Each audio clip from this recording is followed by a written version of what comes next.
Let me tell you about the most ridiculous thing I've ever witnessed in my 300 cycles of existence. Oh, where are my manners? I'm Crix Van Tor, Chief Sports Commentator for the Galactic Sports Federation, and trust me, I've seen things that would make your tentacles curl if you have any. The GSF, as we call it, because who has time to say Galactic Sports Federation 20 times a day hosts the most prestigious sporting event in the known universe, the Universal Strength Championship. Think of it as your local weightlifting competition, but multiply that by about 1 million, add quantum physics, and throw in some black hole manipulation for good measure. Now, here's where things get interesting, and by interesting I mean absolutely absurd. This cycle's championship had a new species entering the competition. Humans. Yes, those tiny, fragile-looking beings from that watery rock they call Earth. Don't get me wrong, I'm all for inclusivity. We've had silicon-based life forms compete. We even had a sentient gas cloud participate once, though that was mostly just awkward for everyone involved. But humans, please. The average Craxon participant can lift 3 times their body weight with their minor appendages alone. The Vorxians, they bench press small moons for breakfast. And don't even get me started on the Titan-class competitors from Nexus Prime. So when Lucas Chen walked into the registration chamber, I nearly spat out my Zentarian coffee. Here was this human, standing barely 2 meters tall, with a physique that would make a Mercurian child look intimidating. The registration officer, poor Blackstun, tried very hard not to laugh. Very, very hard. You could see his 4th and 5th mouths twitching with the effort. Species, Blackstun asked, knowing full well the answer. Human, Lucas replied, standing straighter, which honestly didn't help much. A division. Open category. This time Blackstun did laugh, all 6 of his mouths creating a symphony of amusement. You understand, tiny human, that the open category has no upper strength limit? You'll be competing against beings who could use your planet's moon as a shot put ball. Lucas Chen just smiled. Not a nervous smile, not an uncertain one. The kind of smile that makes you wonder if they know something you don't. Yes, I understand perfectly.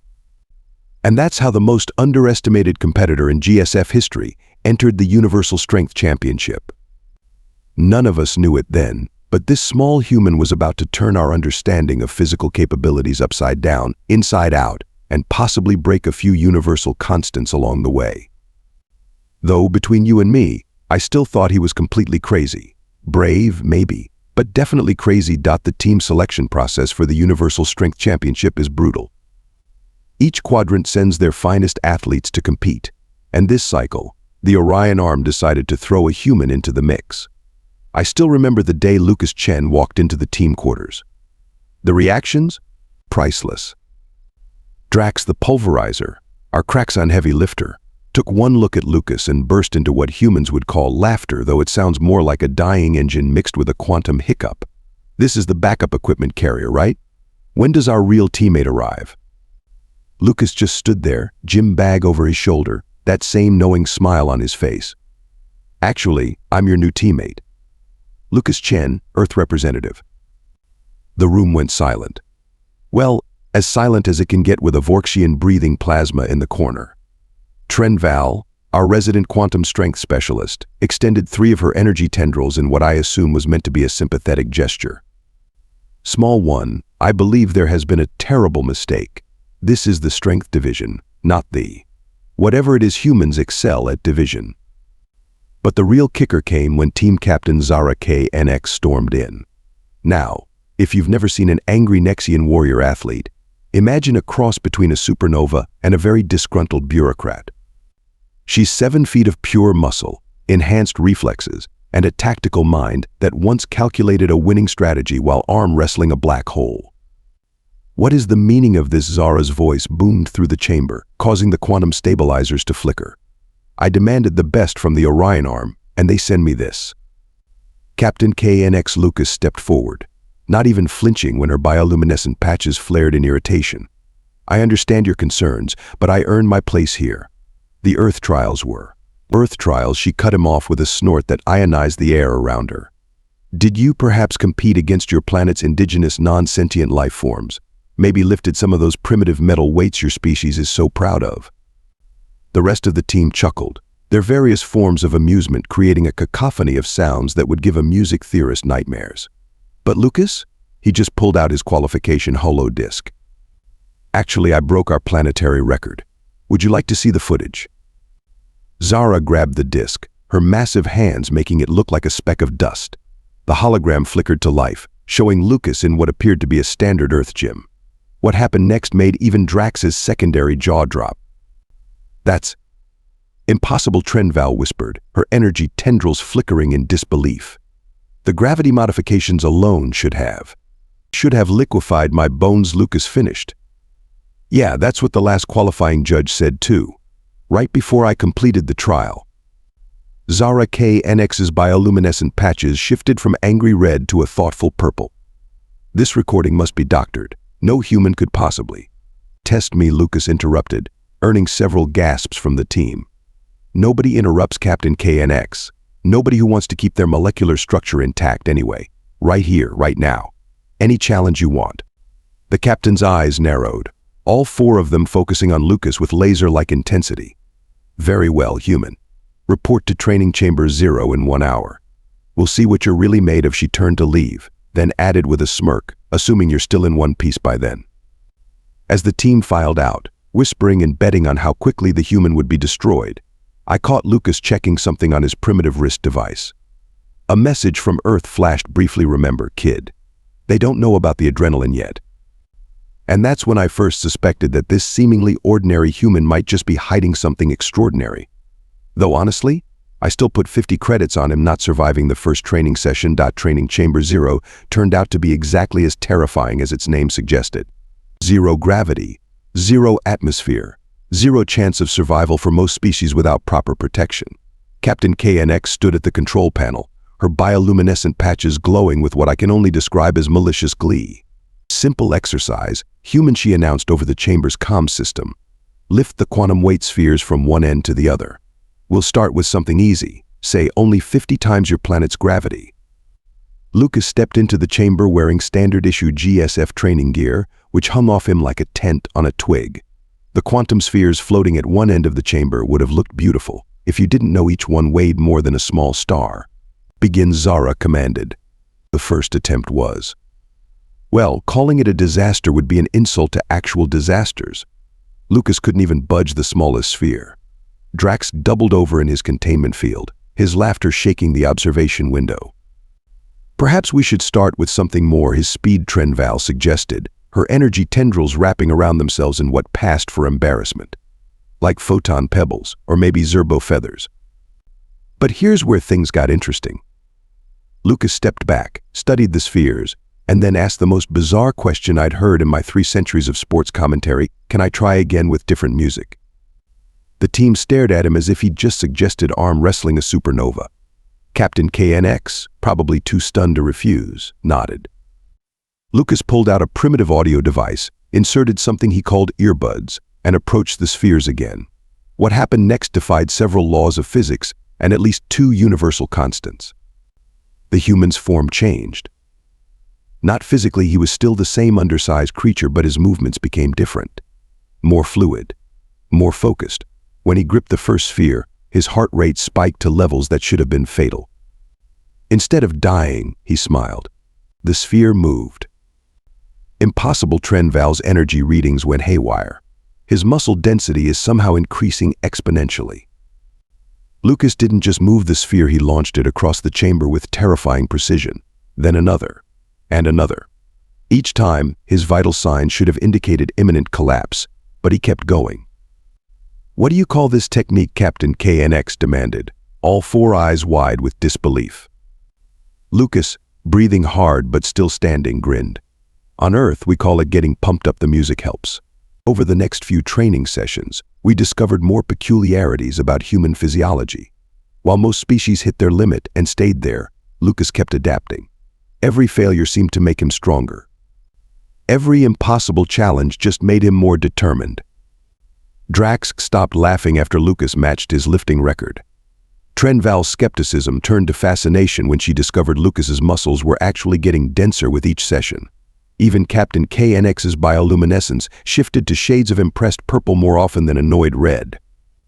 I don't understand, she confessed to me during one observation session.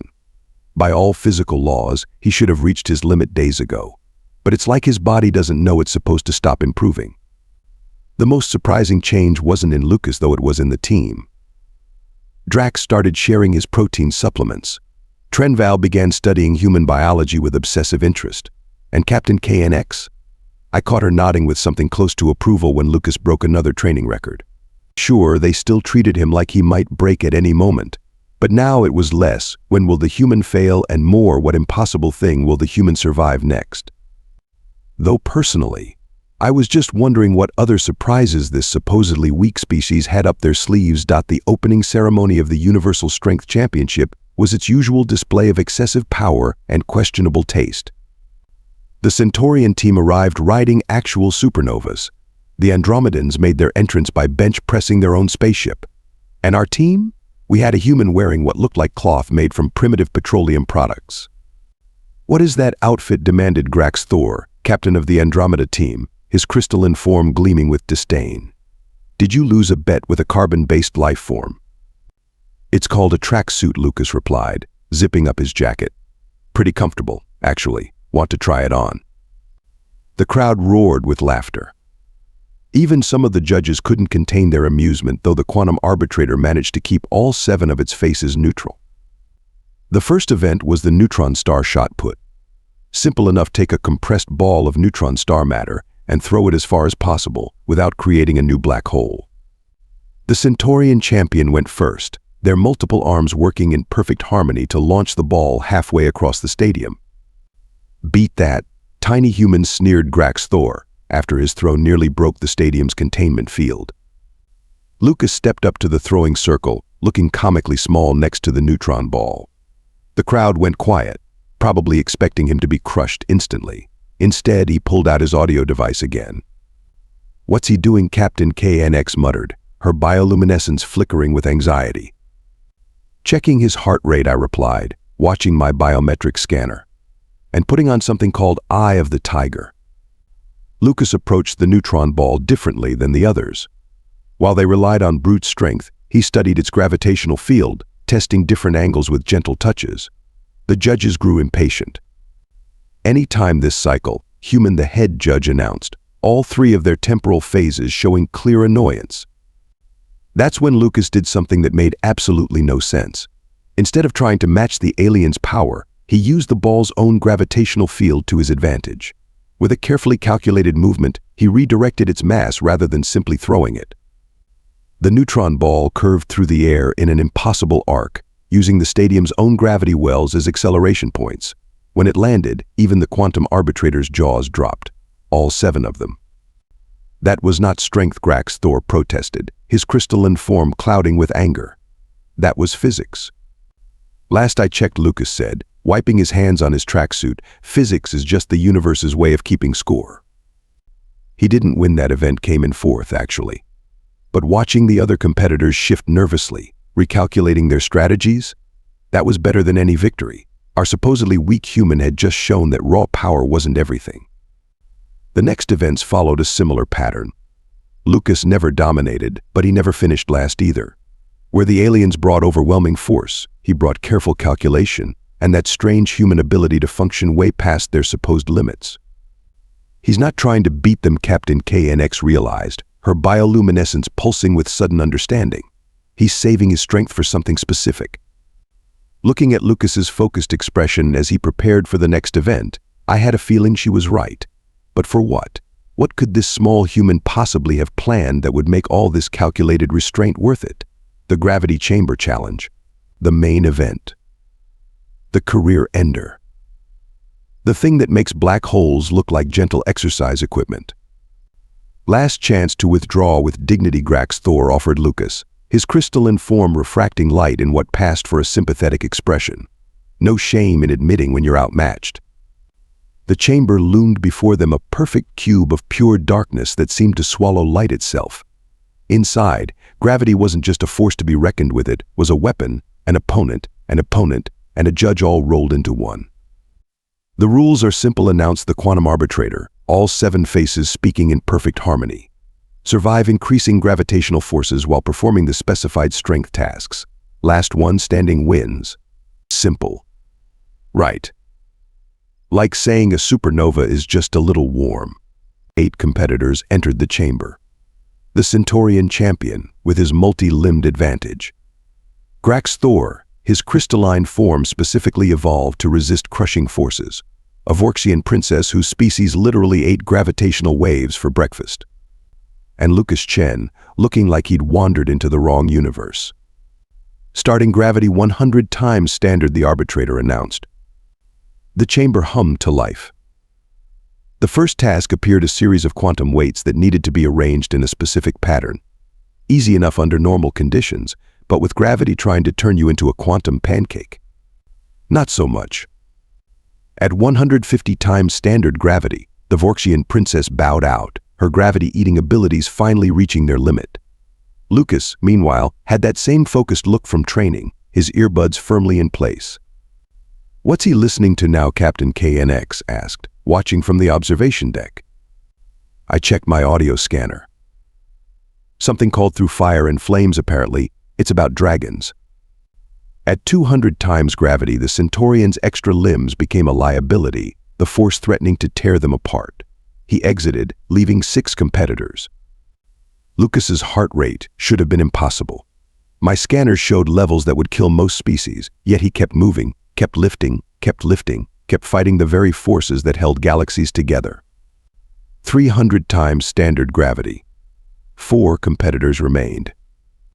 His muscles trend, Val whispered, her energy tendrils coiling in agitation. They're not just adapting anymore. They're evolving in real time. 400 times gravity. Draxx Thor's crystalline form began to crack. The sound of his withdrawal echoed through the chamber like breaking glass. 500 times gravity. Just Lucas and a Titan-class warrior from Nexus Prime remained. The Titan had been bred for this, engineered over generations to withstand forces that could crush stars. That's when everything changed. Lucas's vital signs went berserk. His heart rate doubled, then tripled. His muscle density increased exponentially. His entire biochemistry shifted into something my scanners couldn't even categorize. By the void, Captain K'nx breathed, her bioluminescence blazing white with shock. What's happening to him? Fight or flight response, Trenval answered, her research finally paying off. Humans call it an adrenaline rush. But this is beyond anything in their medical records. 600 times gravity. The Titan stumbled. Lucas didn't just continue, he started moving faster. Impossible, the Titan growled, his engineered muscles straining. What are you? Lucas's response was barely audible over the chamber's hum, just a human who doesn't know when to quit. 700 times gravity. The Titan fell to one knee. Lucas completed another lift sequence, his movements becoming more fluid, more certain with each passing moment. He's not fighting the gravity anymore, Trenval realized. He's adapting to it, using it. 800 times gravity. The Titan collapsed, his enhanced body finally reaching its limit. But Lucas? Lucas Chen, the weak human, the one we all expected to fail in the first round.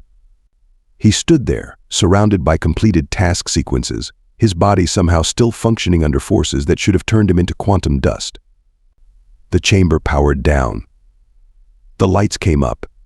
And there stood Lucas, breathing hard but alive, having just rewritten everything we thought we knew about physical limitations. How the quantum arbitrator demanded, all 7 faces showing different expressions of disbelief. By every known law of physics, you should have been crushed. Lucas pulled out his earbuds, that same knowing smile playing on his face. Good thing humans never got around to reading those laws. The previous Universal Strength Championship record stood at 753 times standard gravity, set by a Titan-class warrior who literally had gravity manipulation coded into their DNA.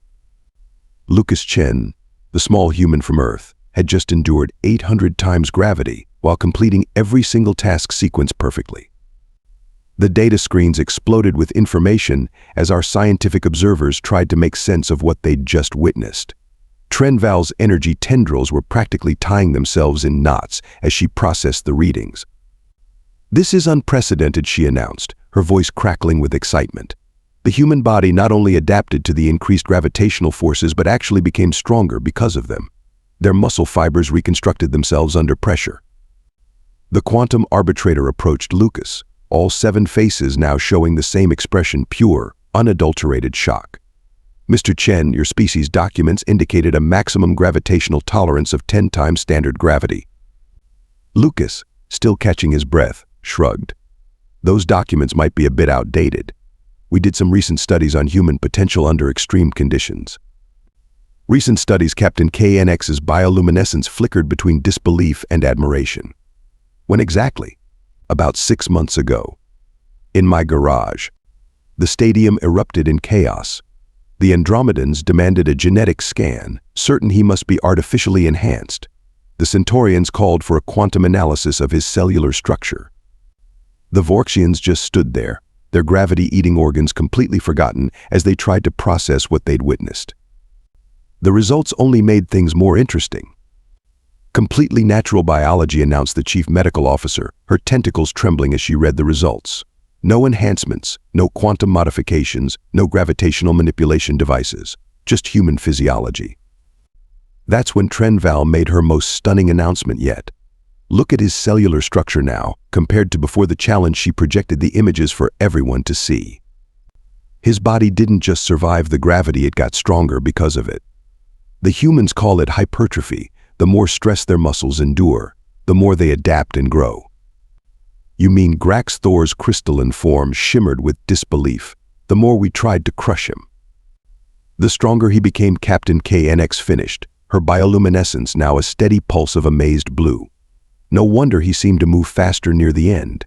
His body was literally evolving in real time to handle the pressure. The new record flashed across every screen in the stadium: 800 times standard gravity, maintained for 15 minutes and 42 seconds. Not just maintained, performed complex tasks under those conditions. The previous record holder, a retired Titan warrior watching from the VIP section, simply nodded in respect. Lucas stood in the center of it all, still in his tracksuit, still looking completely ordinary. But now everyone saw him differently. This wasn't just a record broken, this was proof that everything we thought we knew about physical limitations needed to be rewritten. One question I had to ask, my journalistic curiosity getting the better of me. The music you were listening to during the challenge, what was it? Lucas grinned. Eye of the Tiger, on repeat. Sometimes the classics are classics for a reason. The Universal Strength Championship Awards ceremony was unusually quiet this year. No boasting, no challenges for rematches, not even the traditional Centaurian victory dance. Just a lot of species quietly reevaluating their assumptions about a certain planet's inhabitants. Captain K'nx stood at attention as Lucas received his medal, her bioluminescence glowing with a pride she didn't even try to hide anymore. To think I almost rejected him from the team. Going to put that in your official report, I asked. Already did. Along with a recommendation to recruit more humans for next cycle's championship, she paused, then added, though perhaps we should reinforce the gravity chamber first. The other competitors had shifted from dismissive to downright reverent. Draxx Thor approached Lucas during the reception, his crystalline form humming with curiosity. Your species, he began, choosing his words carefully, they all have this potential. Lucas took a sip from his primitive water container. The capacity for it, yes, though most of us prefer less extreme ways to stay in shape, like yoga. Several aliens nearby froze in terror, probably imagining some kind of super weapon. Never mind, Lucas laughed. Though you might want to update those species capability documents of yours. The ones that list humans as mostly harmless might need some revision. The Galactic Sports Federation did more than update their documents. They created an entire new research division dedicated to studying human physiological adaptation. Trenval volunteered to lead it, her energy tendrils still buzzing with excitement over the possibilities. Just think, she told me later, if this is what they can do with gravity, imagine what other limits they might break. The betting pools for next cycle's championship already show humans as favorites in several categories. Funny how quickly the universe adapts when faced with undeniable evidence that they completely misjudge something. As for me, well, I learned a valuable lesson about underestimating species based on their size, shape, or apparent fragility. though I still think Lucas was crazy for entering the championship. The difference is, now I understand that sometimes crazy is just another word for seeing possibilities that others miss. And that tracksuit? It's become the most requested training gear in 3 galaxies. Because apparently if you're going to break universal records, you might as well be comfortable doing it. So the next time someone tells you a species is too weak, too small, or too primitive to compete on the universal stage, remember Lucas Chen. Remember the human who didn't just break a record, but broke our entire understanding of what's possible. Though personally, I'm just glad I kept those recordings, because nobody would have believed this story otherwise.